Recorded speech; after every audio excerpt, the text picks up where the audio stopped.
Hey, welcome everybody to the 40 Finance channel. DraftKings stock is a stock that I own in my portfolio, and I haven't talked about it for several months, so I thought I'd do a quick update on DraftKings stock. This is one that has sort of melted down from a recent high of about $63. Now we're right about the $40 mark. The third quarter earnings were very good on paper, but they did show some weaker guidance in the short term. So that brought up some naysayers for DraftKings. So I thought I'd go through here and give you my 5 reasons why I remain bullish on this stock. And to be 100% transparent, DraftKings is a stock that doesn't fit any fundamental model that I follow whatsoever. This is a dart throw for sure. This is a service that I actually use. I play a ton of the daily fantasy sports, and here in Ohio we do expect sports gambling. It was supposed to come this year, but it's supposed to maybe hit it finally in spring of next year. So this is something that I do at a very small level financially, but I do enjoy playing some daily fantasy, and that will probably turn into some bets when everything's legalized here in Ohio. So the primary reason that I own the stock has absolutely nothing to do with stock fundamentals. It has to do, in my belief, of the growing industry, some of the background knowledge I have from different years in the industry. And the long-term bet here is to have a small percentage play on a big industry that could be exploding, will likely explode over the next 3 to 5 years. But keep in mind, when you're in a stock like this, I don't talk about stocks like this very often. It's a 100% revenue game. It's 100% top line revenue and user acquisition for now. There will come a time when these online sports books are going to have to show some profit for their investors. I don't believe that time is now, and I don't believe that time will be in 2022 either. You'll have some roller coasters up and down, but for the most part, it is about acquiring users and watching states go online. All right, so let's hit some top highlights from the earnings report. Might as well be called the revenue report because there's not a ton of profits in here, but DraftKings reports 60% revenue growth for Q3 as user acquisition, retention, and engagement trends during the quarter were strong across all online gaming products. Monthly unique payers. So this is an important metric because you're looking for people who actually make a deposit, not people who sign up for free and try to game all the free rewards. Those increased by 31%, and average revenue per monthly payer grew by 38%. So those are the kinds of numbers. I would say minimum 30% will be required out of DraftKings going forward. So they definitely hit that, and they've got to keep this pace going really for probably a couple more years if this is going to pay off. Now, I'll tell you the big thing to look for with this company is mentioned right here. So revenue per user benefited from continued mixed shift into sportsbook and iGaming product offerings, cross-selling customers into more products and stronger engagement within product verticals. So this is the key here that not a lot of people talk about with DraftKings. It's not just online sports betting, okay? That's a strong hook for sports fans like me. The iGaming, which is basically internet-based, blackjack and poker and stuff, even slot machines, those are the games that you want to have a nice balance for because they're not contingent on certain events happening, right? You can spin the roulette wheel 24 hours a day. You can come in and play a hand of poker 24 hours a day. So you definitely want to have that balance. And then obviously the regular parlor games and slot machines are going to appeal to a wider variety of people. Now, the key with DraftKings is that it's 100% online. So we don't have physical property. We don't have to worry about food and beverage costs, staffing, all those things. So when you get into DraftKings stock, that's the world that you're kind of betting on, is that mass market appeal from doing all this from your phone, as opposed to needing to travel to New Jersey, Vegas, or even go to your own downtown casino to have to do this. The appeal is the phone, high margin, low expenses. That's the model, and it will take time to pay off. But keep in mind that this iGaming, you don't hear people talk about that a lot with DraftKings, but it is a really important side product for their success. Now, on the negative side, this is interesting. The company appears to have had a stretch of bad luck with NFL games during the quarter. On a same state basis and taking into consideration lower than expected hold, primarily due to NFL game outcomes, third quarter revenue would have been $40 million higher. So hold rate is how much the casino makes off of a game, any individual event, okay? So let's just say that it is the Eagles versus the Patriots, and that's the event, and money pours in, picking sides, etc. DraftKings is always going to get the juice, right, which is basically the transaction fee that they take for even having the bet in the first place, but the hold rate would include any sort of winnings. So let's just pretend that the Eagles won the game and most of the people bet on the Patriots. The juice plus the take from all the Patriot losers is going to be your total hold rate. And what that one sentence is telling you there is that there was literally some bad luck with upsets or teams that were expected to cover didn't cover. This is one of the variables, but we know over time the house always wins. But particularly here for third quarter, whether it was an odds maker mistake or it was just good luck by some of the patrons, they had a lower than expected hold rate, which cost about $40 million. Okay, next I'm going to share some information from the DraftKings investor deck, but I want to go ahead and give you my 5 reasons to remain bullish on DraftKings so that we can identify them, because they don't exactly come in order on the investor deck. So I'm just going to spill them out right here. Number 1, of course, is new states coming online. 2021 was not the best year for new states to come online. I don't know if legislation just went slower because of what's going on with COVID, but 2022 does project to pick up some of the names that we didn't get in 2021. Right now, DraftKings can serve about 30% of the online sportsbook population, and much lower, maybe only 10 or 11% of the iGaming population here in the United States. So you've got 70% of the population left for online sportsbook, and certainly better than 80% for iGaming. So the roadmap here, we're just getting started. The catch is they have to continue to blow out revenues and keep making big chunks because the bottom line isn't going to exist for a while. It costs a lot of money to enter a market, not only from regulatory fees, but sheer marketing expenses to get people signed up in a brand new state. It's a money drainer, and the payoff is 3 to 4 years down the road. So we need to get these states rolling if you're a DraftKings bull.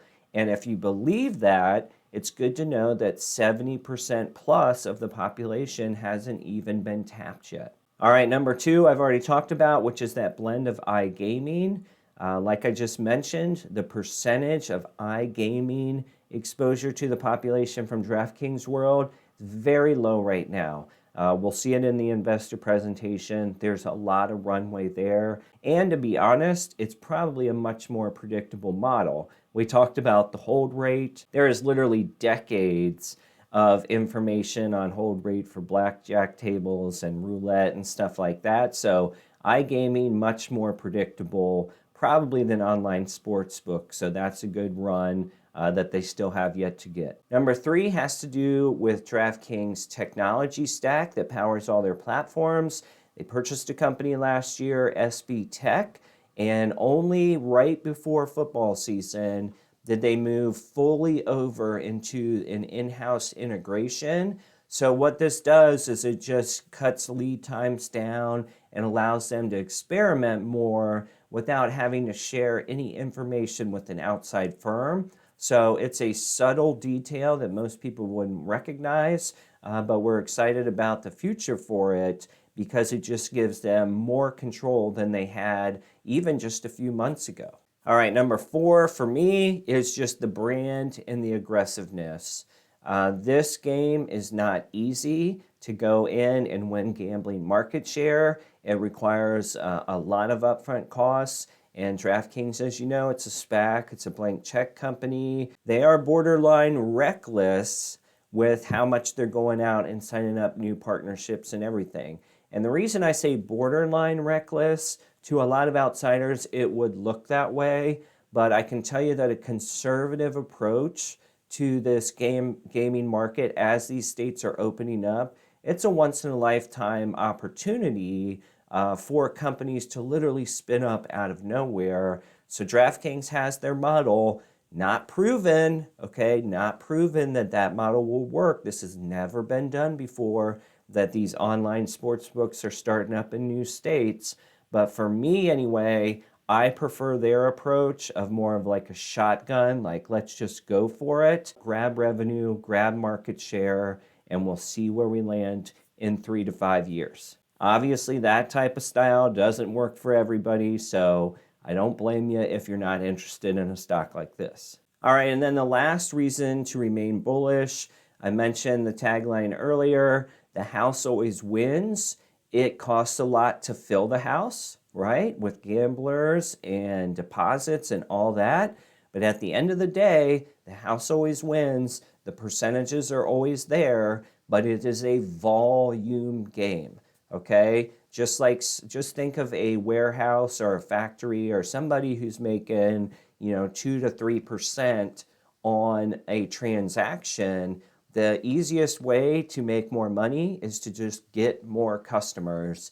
I think DraftKings has the brand and the focus to go out and do that. And once they bring in the customers, then it's pretty autopilot on the percentage of winnings. We would expect that hold rate that they went through with the NFL, that should obviously improve over time and revert to the mean, especially when you talk about huge events, whether it's fights or Super Bowls or whatever.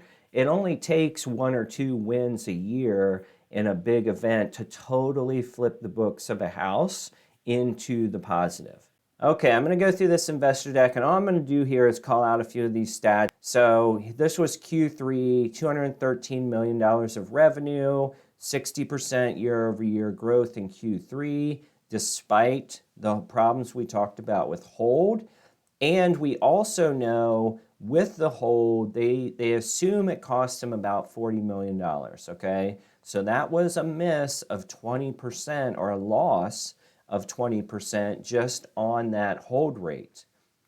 Number 2, they launched online sportsbook in Arizona, Wyoming, and Connecticut, and iGaming in Connecticut.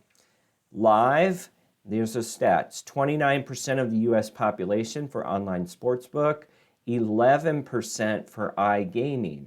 So this 11%, both of these numbers are obviously in their infancy, and they will only grow. But this is a big one right here that not everybody talks about. Shift this in here a little bit.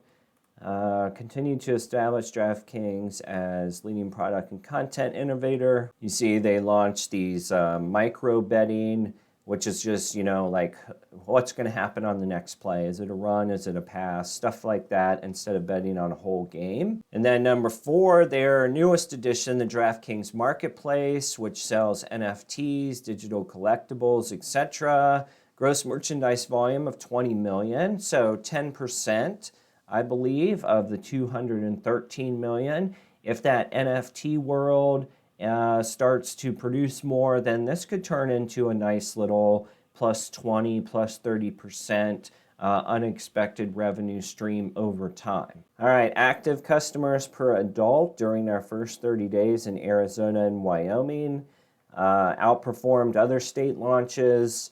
I'm not super worried about Wyoming here. but it was good to see Arizona 3.3 times what they've seen on the average. And the interesting thing about Arizona was they did not have daily fantasy sports prior to this launch. So this is a totally fresh market for DraftKings, whereas let's say in Ohio, where I live, they'll come into the gambling market and they'll already have a core of daily fantasy players to kind of play off and pitch things to. They did not have that in Arizona, so it's good to see this response rate. All right, this is just some of those new micro bets, a rocket game. I'm not going to get into that here, but it's pretty crazy. NFL flash bet. So you can kind of see over here what will be the result of the next drive. So obviously this is a way for them to sort of have pop-up opportunities, if you will. Launched NFL in week 8, plan to roll out to other sports in the coming quarters. Great example of how being vertically integrated allows us to control our product roadmap. That sentence right there refers back to the SB Tech integration and being fully integrated. So they've already got, a use case for why that's important. Here's a review of the DraftKings marketplace. I'm not expecting a ton out of this, to be honest with you, until the market for it grows bigger. But they do have an established relationship with, you see Tom Brady here, it says this Autograph, a company that Tom Brady is, I believe, part owner of, and that allows them to bring in certain athletes. And they've had some big ones like Wayne Gretzky, Tiger Woods, Rob Gronkowski's down here. So I think they've signed on with a good firm to bring these celebrities over. We'll just have to see how the NFT world materializes and if DraftKings can make their own marketplace a profitable side venture to their big business. All right, bottom line here, stronger than anticipated business performance was offset by new state launches and lower than forecast hold percentage. So we know hold percentage, what's up with this new state launches? 40 million outperformance from stronger than anticipated business trends, customer acquisition and retention exceeded expectations, great engagement and cross-selling translated into strong, paying user growth. Launched Arizona and Wyoming, which were not in the prior guidance. The promotional investment resulted in a loss of 15 million in late Q3. So that's why a new state launch actually lowered their results. Number of new customers acquired in these states exceeded our expectations, and we expect Q3 promotional investment to flow through to net revenue in Q4. Then we've talked about the unfavorable sport outcomes. In the third quarter, 89% of NFL primetime games, the overs hit. Not a single upset by an underdog of 7.5 points through NFL Week 7, tied for the most weeks into the season in the Super Bowl era. All right, taking a look at TipRanks to see what the best performing analysts think of DraftKings right now. Again, you're going to struggle with fundamentals, so you just sort of have to see who's a bull and who's a bear. If you're getting into this one, we've got several over the past, let's just do 11 days here. You've got a 53 hold, 46 hold, 73 buy, 70 buy, and 58 buy. So if you just said that the average was 50 or so, somewhere in there, you've got a 30 or 40% upside coming from the best performing analysts on Wall Street. Now, for me personally, where this is going, I'm not going to sell my DraftKings. I'm barely going to look at them unless they go some sort of hyperbolic thing where I just can't pass it up. But I'm expecting ebbs and flows, and it looks like I'm going to have to carry this one well through the 2022 NFL season because we just did not get the states online that I wanted to see. So it looks like I'll be in this one for another year, maybe even 2. DraftKings is doing what I expected them to do. It's not pretty, fundamental-wise, and it's definitely a dart throw, but they are proceeding as planned for now. All right, guys, I don't have a lot of momentum or story stocks in my portfolio, but DraftKings is certainly one of them. So I just want you guys to understand that too, that while I'm excited for the future of DraftKings, there is significant risk here. There is not a lot of fundamental value in terms of earnings per share, cash flow, all that stuff. It's a blind bet, just like DraftKings in general. So if you're interested in taking a ride, knowing that you might lose everything or you might double, triple up, it's really hard to tell. DraftKings could be a stock for you, but if you're pinching 2 pennies together and you can't afford to lose $1, I don't think that the world of DraftKings in general is going to work out for you. All right, let me know what you think of DraftKings stock in the comments below. Thank you as always for watching. Please give the video a like, subscribe to the channel, all the things. We will see you on the next video.